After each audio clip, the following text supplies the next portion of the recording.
Hi, this is Patrick Horn, president of GAP. Thank you to our sponsor, Ardelyx, for their support of this podcast.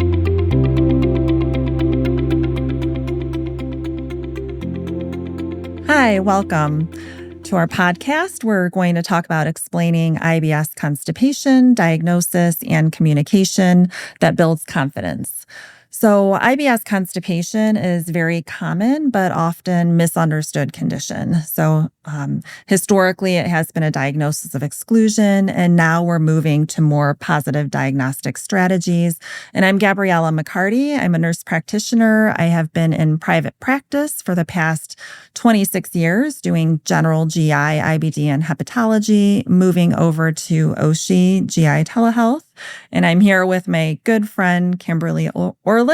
So she'll tell you guys about herself. Thanks, Gabby. So I'm Kim Orleck. I'm a PA practicing out of Atlanta, Georgia at Atlanta Gastroenterology Associates, and really excited to be here today with Gabby. All right. So we'll start off. How do you go about making that initial IBS constipation diagnosis? Yeah. So I think you hit the nail on the head without aging both of us, right? We've seen this transition of diagnosis of exclusion shift really towards, backed by guidelines, including ACG and AGA, this positive diagnostic strategy. And so really leaning on the fact that it comes to us as clinicians to take that great history and knowing that we have the Rome criteria. So we're thinking about those symptoms of that patient sitting in front of us. Do they fit that Rome criteria? And then taking that great history to make sure that they don't have any alarming features. And then the next real, I think, most important part is that limited diagnostic workup, right? And reminding providers and then educating patients why we're not putting them through further testing. Right. That's a great point. Patients don't need that $1 million workup, and just reiterating, ruling out the red flags, right? Rectal bleeding, family history of colon cancer, do they meet the age that they do need colonoscopy screening? Are they 45? So very good points there. And I think this is really important, like for the APPs to remember that we are so well trained in having that relationship with our patients. And so much of this positive diagnostic strategy goes to that great history, right? Of course, we still want to lay hands on our patients. We want to make sure that there's nothing concerning on the exam.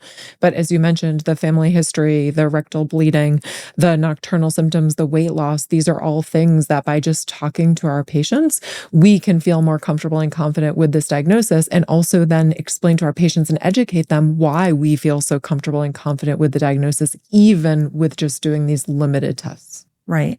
And I will sometimes pull up the Rome 4 criteria in the room with the patient and show them, hey, you're not crazy. I know like a lot of these patients think that they're crazy, that they just have IBS and they were told this 20 years ago and there's nothing that can be done about it, right?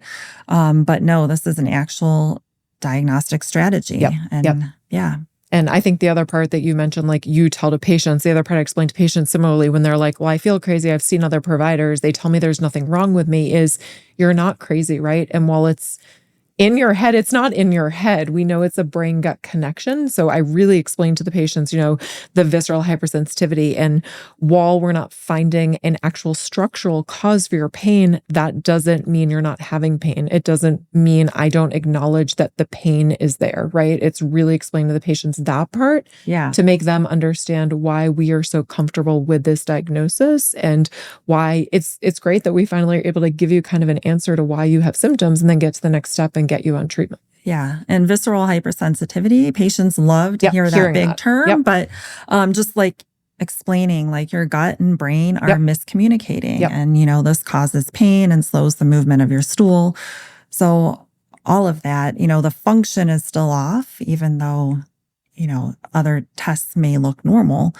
And that really they're not alone. This is something that we see on a daily basis. It is so common.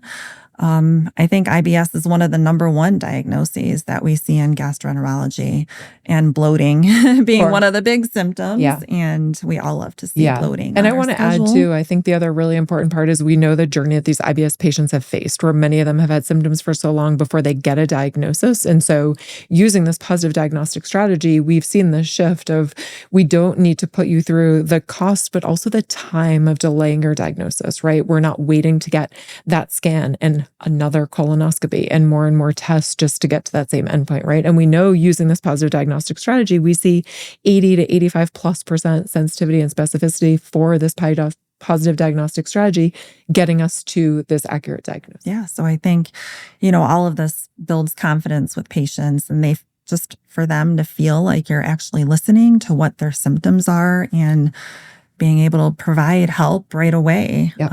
Without all that additional waiting on testing. Yep. And I do want to add one thing. While we talked about the limited diagnostic testing, we haven't really specified. Obviously, we talked about the history we can elicit with questions, but just reminding everybody that anemia is one of these red flags. So we want to just make sure we at minimal are getting CBC. I know in my clinical practice, if a TSH hasn't been done, I often add that in. I don't know if there's anything else for the constipation patients that you're generally doing, but I will add celiac markers. Yes. So it's not always just diarrhea. Yep. Great. I have a lot of celiac patients particularly with that bloating and everything with constipation and bloating. So. All right. Well, thank you guys for joining us today. I appreciate it, Gabby. It's always fun to co-partner with you. For any more information and educational videos, please make sure you check out our GAP website and the GAP ACE app.